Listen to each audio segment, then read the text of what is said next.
Saya akan membahas sedikit mengenai anxiety atau kecemasan. Apa itu anxiety? Anxiety bisa dibilang sebuah emosi. Menurut ensiklopedi psikologi, anxiety atau kecemasan adalah sebuah emosi yang dikarakteristikan dengan ketegangan, kekhawatiran pikiran, serta perubahan fisik, seperti tekanan darah yang meningkat. Ciri fisik kecemasan: berkeringat, gemetar, pusing, detak jantung semakin meningkat, tubuh terasa dingin, sulit tidur, lemah atau lelah, otot tegang atau tubuhnya terasa kaku, napas pendek, seperti contoh pada saat sekolah akan presentasi, rasanya setengah mati, bingung dan nggak tahu mau ngomong apa, dari mana, tangan terasa gemetar, otot terasa tegang.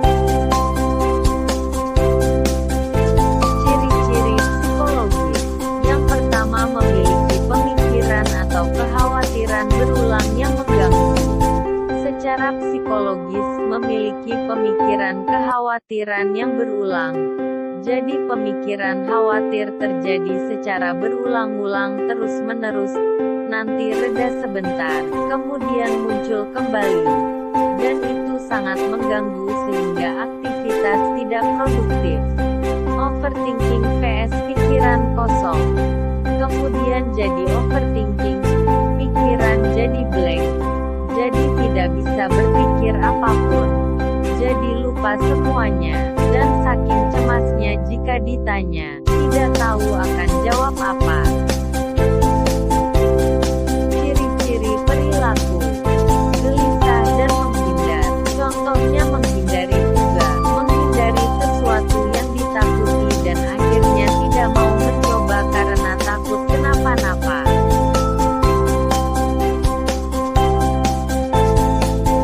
Kapan anxiety terjadi?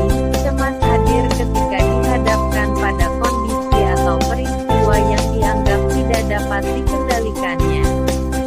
Ketika kita tidak dapat mengendalikan sesuatu di luar kontrol, maka akan merasa khawatir atau cemas karena merasa tidak mampu dan takut jika hasilnya tidak sesuai dengan apa yang kita inginkan.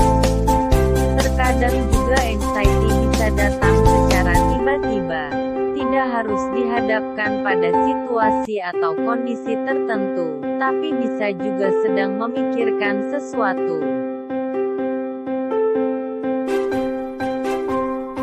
Apa perbedaan kecemasan dengan ketakutan?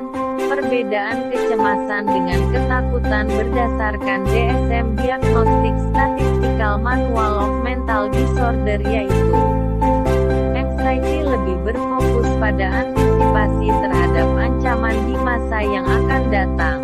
Jadi, belum tentu ada tetapi kita sudah mengantisipasi. Contohnya, cemas jika nanti harus presentasi di depan kelas. Sedangkan takut adalah respon terhadap ancaman yang nyata atau memang ada. Contohnya takut akan ketinggian, takut dengan ular. Jenis-jenis kecemasan, yaitu fobia, gangguan kecemasan sosial, gangguan panik, gangguan kecemasan umum.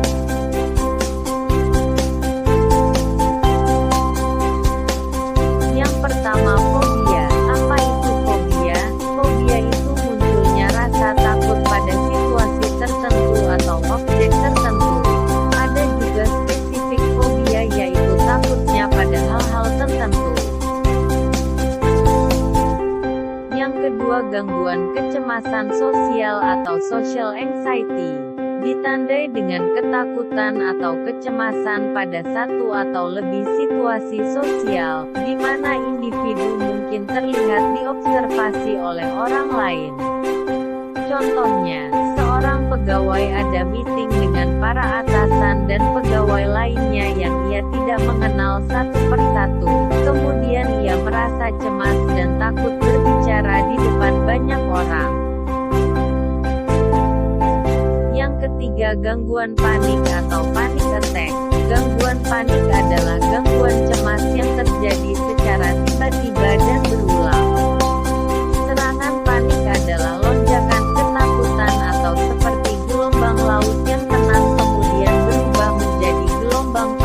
dan terjadi secara intens, mencapai puncaknya dalam beberapa menit.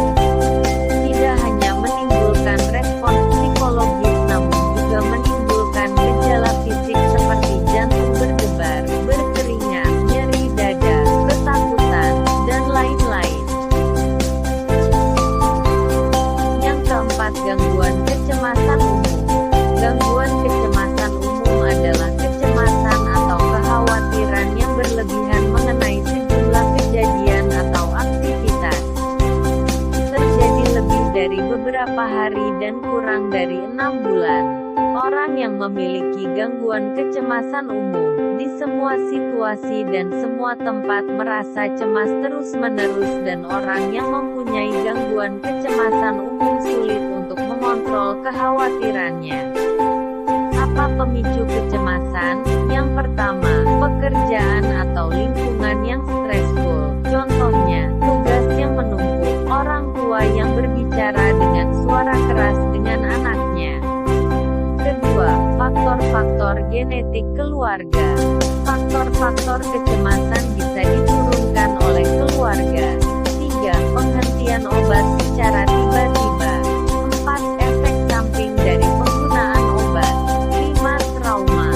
6. Penyakit kronis, seperti diabetes, jantung, asma, kanker, dan lain-lain. 7. Gangguan mental lainnya dan penggunaan kafein. Apa yang dapat dilakukan? Pertolongan pertama dalam sehari-hari yang dapat dilakukan ketika merasa cemas yaitu dengan mempraktikkan focus deep breathing 4x4, yaitu tarik nafas selama 4 detik, kemudian tahan selama 4 detik, lalu buang nafas selama 4 detik, dan berhenti selama 4 detik. Kedua, menggunakan aromaterapi.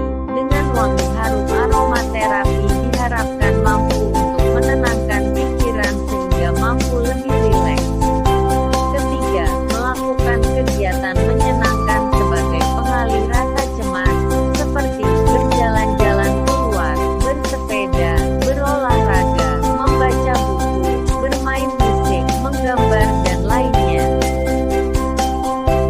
Keempat, menuliskan isi perasaan, contohnya dengan journaling atau diari.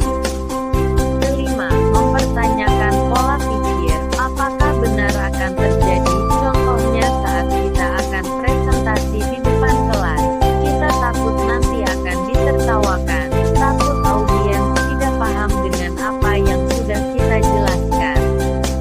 Namun, semua itu belum tentu terjadi. Kemudian, bagaimana cara kita mengontrolnya, yaitu dengan meyakinkan diri kita sendiri untuk menghadapi situasi tersebut bahwa semua belum tentu terjadi. Keenam, mengenali trigger atau pemicu kecemasan dan mempelajari cara mengelola pemicu. Dan yang terakhir, berkonsultasi ke psikolog atau psikiater. Kapan harus merujuk? Kapan harus pergi ke psikolog atau psikiater untuk berkonsultasi? Yaitu saat kecemasan mengganggu aktivitas sehari-hari, membuat emosi sulit dikendalikan, mengganggu kesehatan fisik, adanya perilaku berbahaya,